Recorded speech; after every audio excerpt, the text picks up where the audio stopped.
Bonjour, je m'appelle Julie, je suis étudiante infirmière en 3e année à l'IFSI Théodore Simon. L'étudiant expert, un podcast original de l'IFITS. Un podcast par les étudiants infirmiers pour les étudiants infirmiers.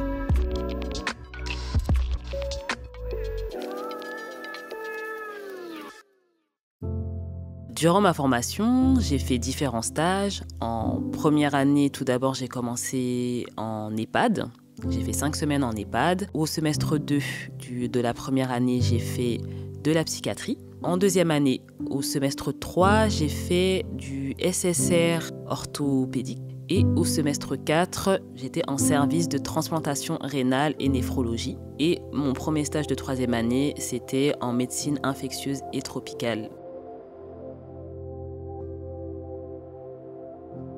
Concernant mes stages, j'ai fait en sorte depuis ma première année de chercher mes propres stages déjà pour être plus près de chez moi et également pour faire un parcours de stage qui me plaisait. Donc mes premiers stages en première année et le premier stage de deuxième année, ce sont des stages qui m'ont pas forcément marqué parce que c'était des stages que je devais faire, parce que c'était des familles de stages que je devais faire. Mais les 2 stages qui m'ont le plus marqué, ce sont mes stages du coup à l'hôpital. Donc mon stage en transplantation rénale ainsi que mon stage en médecine infectieuse et tropicale parce que c'était des stages à l'hôpital et je souhaitais travailler à l'hôpital. Donc c'est là où j'ai le plus appris, c'est là où j'ai plus découvert vraiment le métier d'infirmière dans sa globalité et c'est ça qui m'a plu principalement.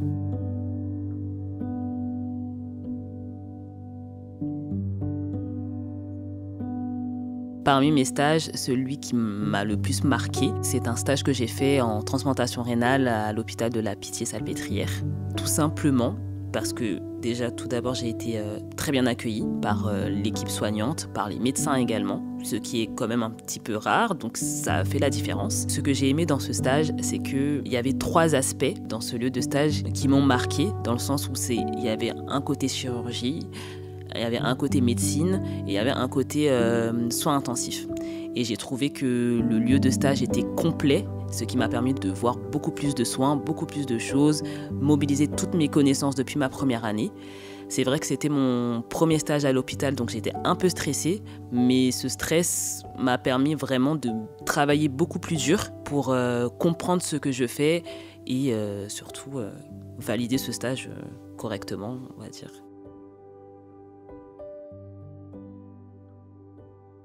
Pour la petite histoire, je suis une ancienne aide-soignante et juste avant de commencer ma formation, j'ai travaillé en tant qu'aide-soignante quelques mois dans le pôle en question, dans le pôle urologie et néphrologie. Et je suis restée en contact avec le cadre qui m'avait accueillie pendant que j'y travaillais en tant qu'aide-soignante. Donc, durant ma formation, j'ai rencontré une ancienne cadre du pôle qui est devenue formatrice du coup à l'IFSI. Donc, on a échangé, elle s'est rappelée de moi, on a échangé et elle m'a dit « Pourquoi tu ne repartirais pas en tant que stagiaire infirmière en urologie ou en néphrologie ?» Donc, dans le pôle où j'avais travaillé. Alors, ce n'était pas forcément un lieu de stage que je voulais personnellement, mais étant donné que je voulais vraiment faire de l'hôpital, je me suis dit « Pourquoi pas ?» Ça s'est très bien passé en tant qu'aide-soignante, donc je me suis dit « Pourquoi pas être stagiaire là-bas ?» Donc, j'ai recontacté le cadre, il m'a dit avec plaisir, donc ça s'est fait comme ça. Et je ne m'attendais pas à aimer autant ce lieu de stage, c'était pas prévu. Je voulais vraiment faire un autre parcours de stage et en fait, ça a un peu bousculé toutes mes attentes. Et voilà.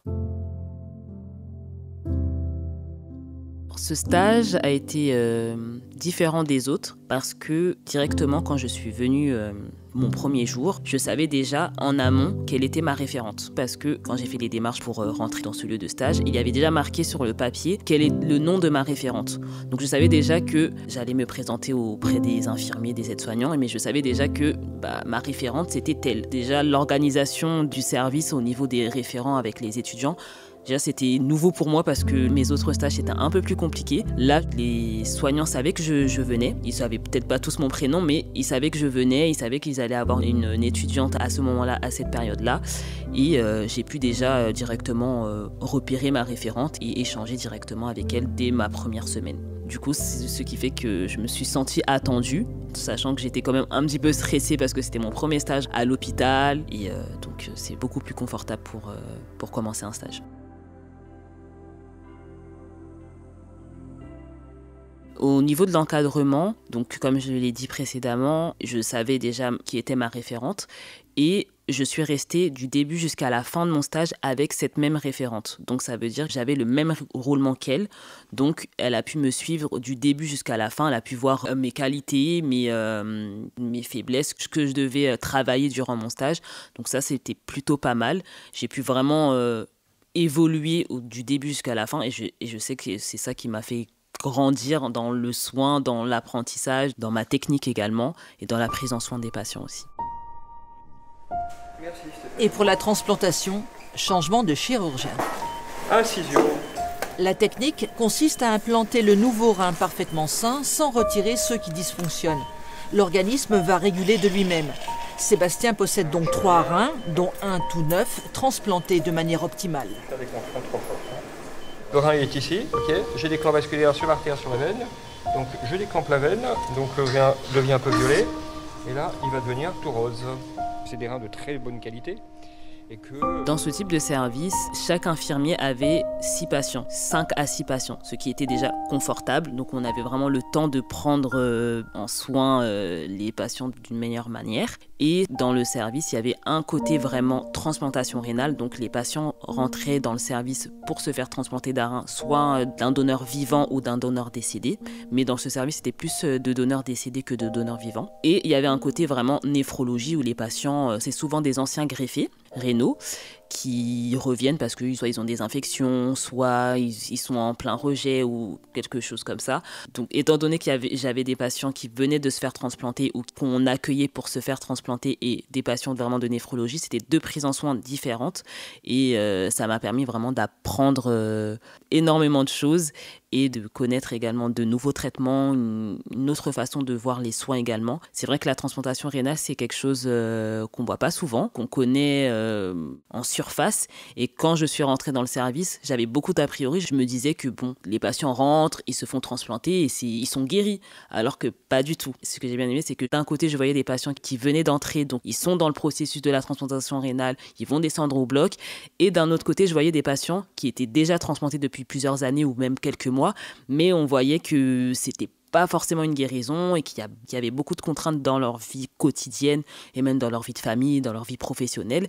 Du coup, tous mes a priori se sont révélés faux et j'ai pu voir vraiment ce monde de la transplantation en général et ça m'a vraiment beaucoup appris. Alors là, on est dans la cavité abdominale. Ici, on est à gauche, il y a la rate, il y a le côlon qui est ici. Et en fait, le rein gauche, qui est l'organe qu'on cherche à aller voir, il est derrière cette cavité. Le chirurgien commence par ouvrir un passage jusqu'au rein gauche. Il peut ensuite localiser les différents vaisseaux qui le relient à la circulation sanguine. Donc là, voilà, c'est la veine génitale qui est ici et qui se jette dans la veine rénale, qui est là. On clippe la veine génitale. Donc on va interrompre sa circulation des 2 côtés avant que je la coupe. Et comme ça libérera la veine rénale qu'on va continuer de disséquer. Tu veux pas un tout petit peu derrière la veine? Ah oui, ça, inciser ça, le jaune derrière, là. Ça, là? Ouais, déjà. On voit où est l'artère.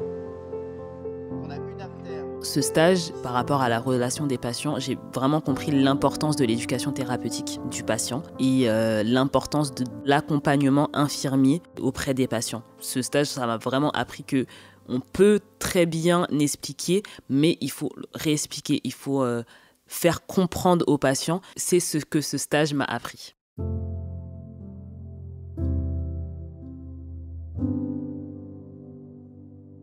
J'ai vécu durant ce stage une situation qui m'a interpellée.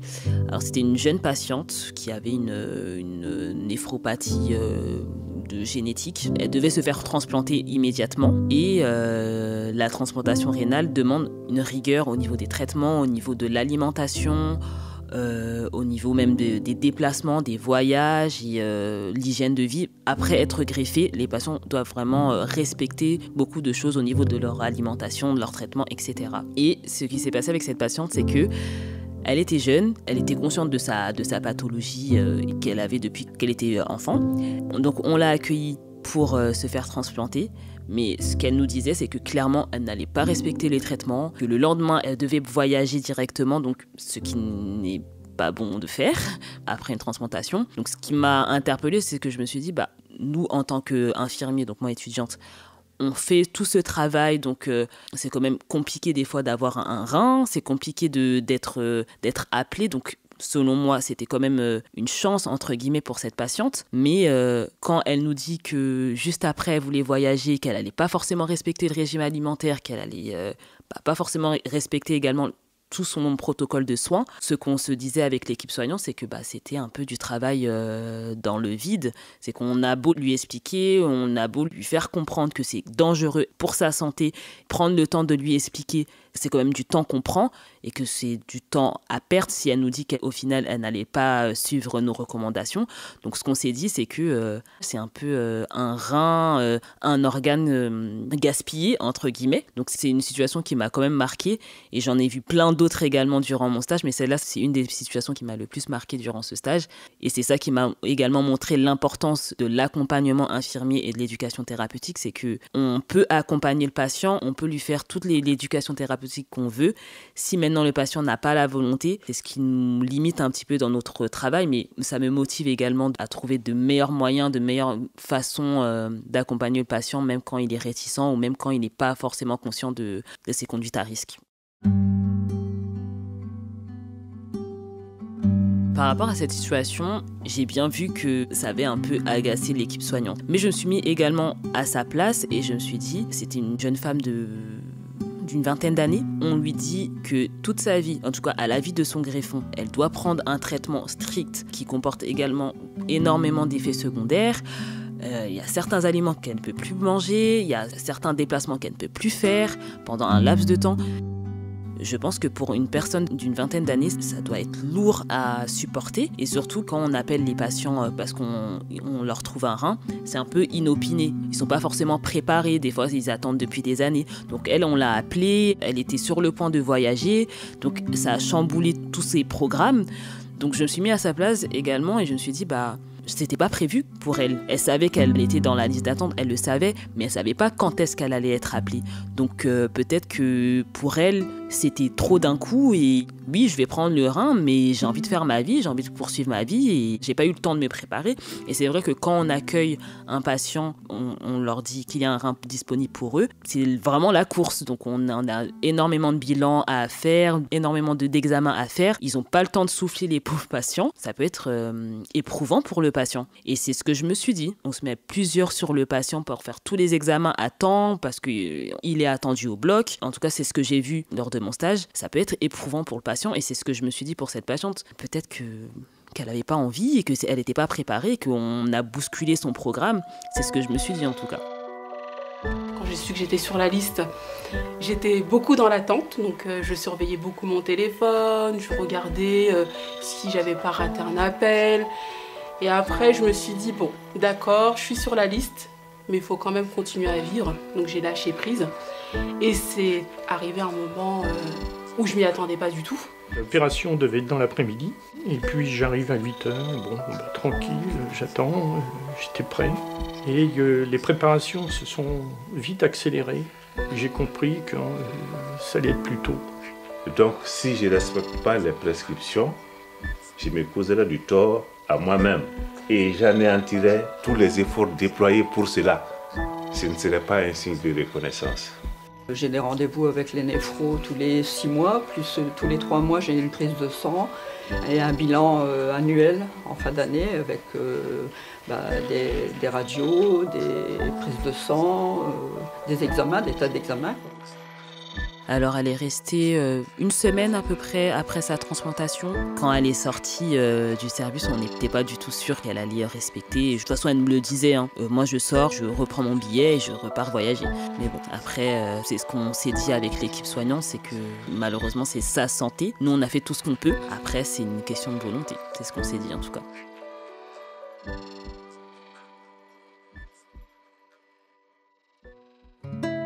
Concernant la relation soignant-soigné, ça m'a beaucoup appris. Et ce que j'ai compris, c'est que tant qu'il n'y a pas une alliance thérapeutique avec le patient, c'est compliqué d'établir vraiment un projet de soins qualitatif et dans la durée avec le patient. Je pense que ce stage m'a vraiment montré l'importance de créer une alliance thérapeutique, de bien faire comprendre, de bien se faire comprendre et d'échanger avec le patient. Parce que si y a quelque chose qui ne comprend pas ou il y a quelque chose qui n'accepte pas, on peut faire tous les efforts qu'on veut. Nous, en tant que soignants, ça va être compliqué compliqué que le patient suive ce qu'on lui demande de faire.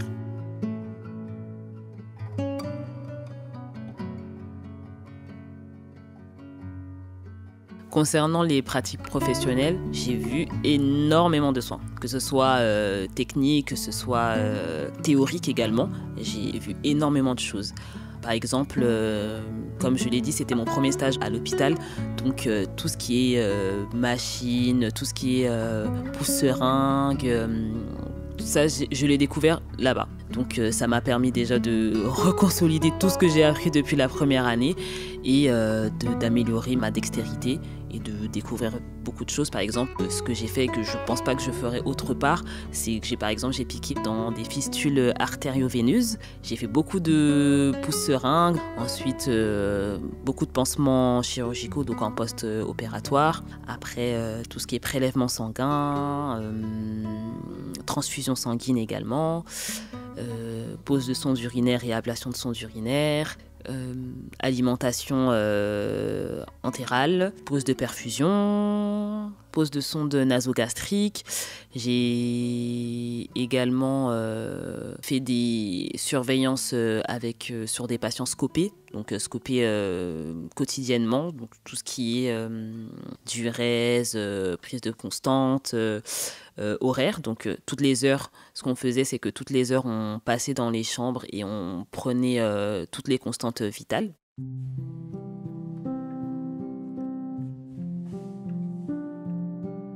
Ce que j'ai aimé avec mon encadrement, c'est que ma référente, elle m'a très vite fait confiance. Donc elle m'a demandé s'il y avait des soins à faire techniques ou même administrer des traitements. Elle me posait des questions. Je lui dis, est-ce que tu connais ce traitement ? Dis-moi oui ou non. Si non, je t'explique. Si oui, tu m'expliques et comme ça je vois que tu as compris. Dès que je savais faire quelque chose, elle me disait vas-y, je te laisse faire. Au début, c'était un peu stressant parce que je me suis dit c'est un service de pointe, on a peur de fauter ou de ne pas faire les choses correctement. Mais elle m'a vraiment poussée. Tu le sais, t'as compris, donc tu le fais. Je te montre une première fois et je te laisse faire. Et ce que j'ai aimé également dans l'encadrement, c'est que elle me posait des questions. Enfin, là, on doit donner ce traitement à ce patient. Pourquoi tu le fais ? À ton avis, pourquoi on doit lui donner ça ? À ton avis, pourquoi le patient, là, à ce moment-là, il est en train d'être hyper tendu ? Qu'est-ce que tu fais ? Qu'est-ce qui expliquerait son hypertension ? Qu'est-ce qui expliquerait son hyperglycémie ? Donc, en fait, à chaque fois, elle me poussait à la réflexion. En gros, elle me disait pas de faire pour faire. Là, le patient, il est en train de désaturer. Pourquoi il désature, à ton avis ? Et qu'est-ce que tu fais par rapport à ça ? Et c'est ça qui m'a permis de consolider toutes mes connaissances parce qu'elle me questionnait à chaque fois. Là, c'est ton patient. Si toi, tu es en poste, qu'est-ce que toi, tu fais ? Et qu'est-ce que tu vas dire au médecin ? Comment tu expliques ? Et également, quand elle m'a laissé prendre en soin mes patients, elle m'a dit, c'est toi qui fais des transmissions au médecin, c'est toi la soignante. Je suis derrière toi, bien sûr. C'est toi la soignante, donc c'est toi qui expliques au médecin. Moi, je suis là pour rajouter si tu as oublié des choses, mais c'est toi qui vas expliquer parce que c'est toi qui t'en es occupé, c'est toi qui as fait les soins, c'est toi qui as administré les traitements. Si maintenant tu as une question, il y a quelque chose que tu ne comprends pas ou quelque chose même que tu ne comprends pas dans la prescription médicale, on voit ensemble. Vraiment, elle m'a vraiment poussée à la réflexion. Et c'est ça qui m'a permis de consolider mes connaissances. Donc au début, c'était un peu stressant. En tout cas, ça a été toujours bienveillant et c'est pour ça que ça m'a permis d'être plus en confiance dans mes soins, d'être plus en confiance dans la prise en soin des patients. Et voilà.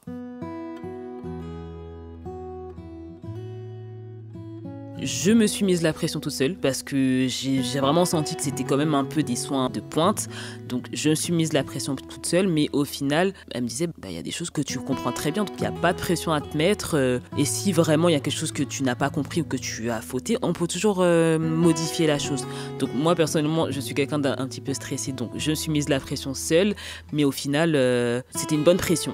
Moi en tout cas, j'ai réussi à gérer cette pression. Quand on a échangé pendant mes bilans de milieu de stage et de fin de stage, je lui disais que ça me stressait, elle me disait que ça se voit pas. En tout cas, tu gères bien ton stress.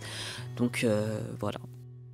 Je pense que ce stage a modifié certaines choses en moi sur l'importance de bien connaître son patient dans sa globalité. Je voyais pas forcément le métier de cette manière-là. Enfin, du moins, je m'attendais pas à ce que ça soit aussi important de connaître son patient entre guillemets sur les bouts des doigts. Et ce stage m'a vraiment permis de comprendre que c'est important. Ça m'a apporté dans ma pratique soignante.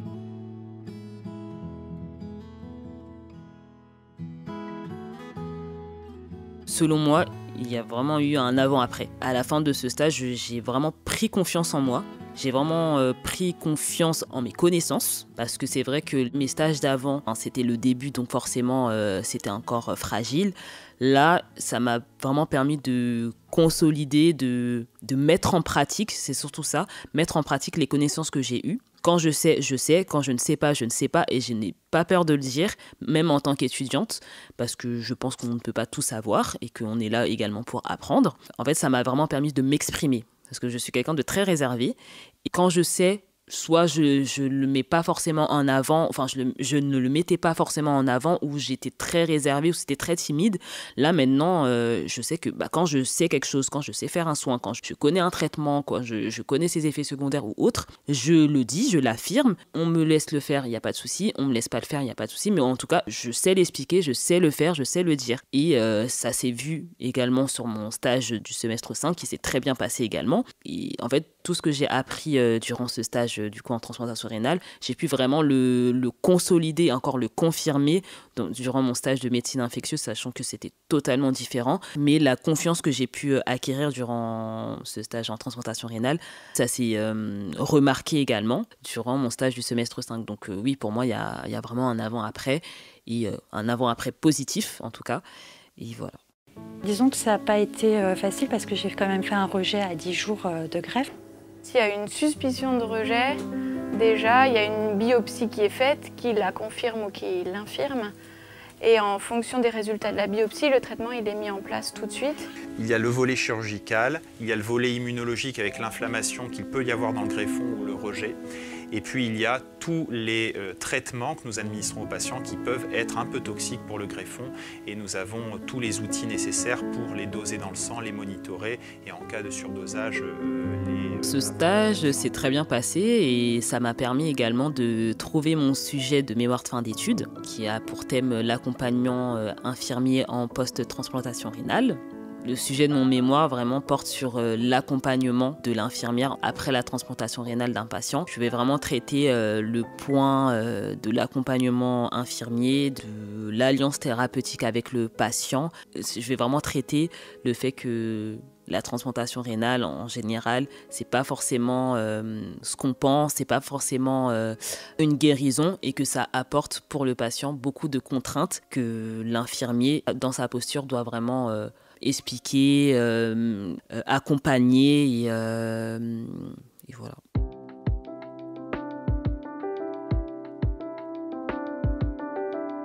Ce stage m'a vraiment permis de confirmer mon envie d'être infirmière, de travailler à l'hôpital également. D'ailleurs, c'est un lieu où je vais travailler en tant que diplômée infirmière. Alors, on m'a proposé un poste que j'ai accepté. Donc, une fois diplômée, j'intégrerai l'équipe de ce service.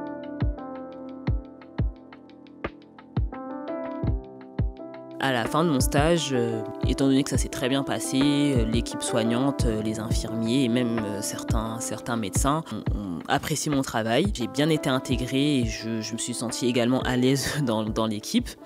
Donc voilà, moi ma référente m'a dit qu'il serait vraiment content de me retrouver en tant que diplômée, donc 1 an plus tard parce que c'était en 2e année, j'étais en 2e année. Ils aimeraient bien me retrouver en tant qu'infirmière diplômée.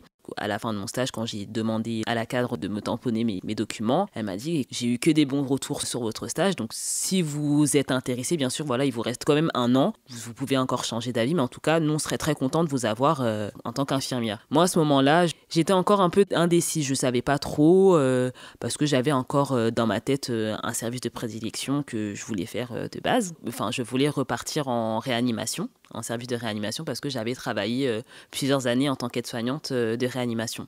Donc moi, dans ma tête, j'étais en fin de 2e année, j'avais encore 1 année, je me dis bon, je vais prendre le temps de réfléchir et l'été est passé, j'ai fait mon stage du semestre 5 qui s'est très bien passé, mais je ne sais pas pourquoi, je pensais vraiment que à ce stage. Et vu que j'avais déjà commencé mon mémoire sur une situation qui s'était déjà passée sur mon stage de transplantation rénale, donc j'étais encore dedans, donc j'ai réfléchi, je me suis dit, j'avais une façon de voir les choses quand j'ai commencé ma formation, je me suis dit les choses changent et pourquoi pas, c'est un service de pointe et je pense que sur une carrière, travailler dans ce genre de service, dans ce genre d'hôpital, c'est quand même quelque chose de valorisant et pourquoi pas commencer là-bas, sachant que j'ai eu un très bon contact avec l'équipe, un très bon contact avec la CAD, je vois pas pourquoi pas commencer là-bas et après on verra quoi. Du coup à la fin de mon stage du semestre 5, j'ai recontacté la CAD pour savoir si c'était possible d'avoir un rendez-vous, pour qu'on discute un petit peu si c'était possible de prendre un poste là-bas, de refaire un stage là-bas.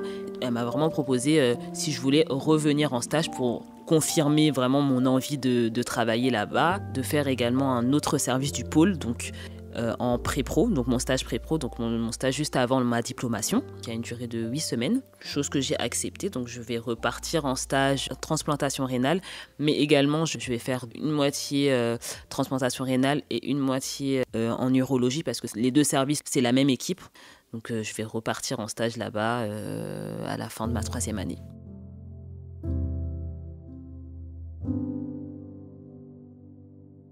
Le fait de repartir dans un lieu de stage que je connais déjà, ça me met en confiance. Ça me permet également de terminer ces 3 années de formation dans un lieu que je connais, dans un lieu où j'ai déjà fait mes preuves sans forcément être stressée. C'est vrai qu'à la fin de l'année, on est dans le stress de savoir si on est diplômé ou pas, si on a validé nos unités d'enseignement ou pas.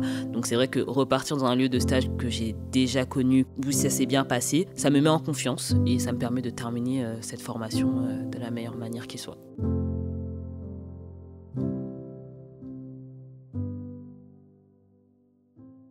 Moi, ce que je pourrais dire à un étudiant qui commence la formation ou qui est au milieu de sa formation, je pense que si on a des a priori ou autres, je pense que c'est important d'aller sur le lieu de stage ou de faire ses démarches personnelles également et de voir ce qui nous plaît et ce qui ne nous plaît pas. Mais même si on est dans un lieu de stage qui ne nous plaît pas, selon moi, tout est bon à prendre. Je pense qu'il faut toujours garder la posture d'étudiant. Il faut toujours se dire que même si ça ne me plaît pas, je vais apprendre quelque chose. Moi, j'ai pas eu que des stages qui m'ont marqué. Néanmoins, j'ai toujours fait le travail qu'on m'a demandé de faire.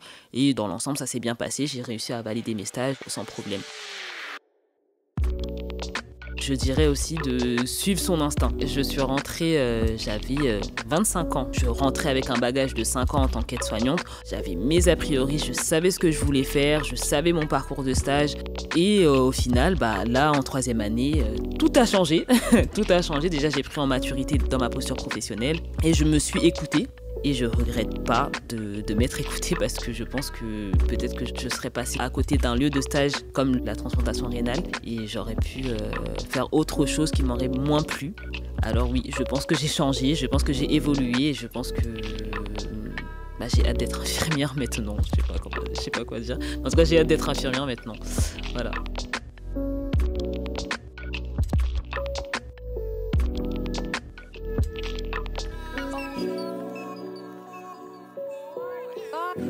L'étudiant expert, un podcast original de l'IFITS.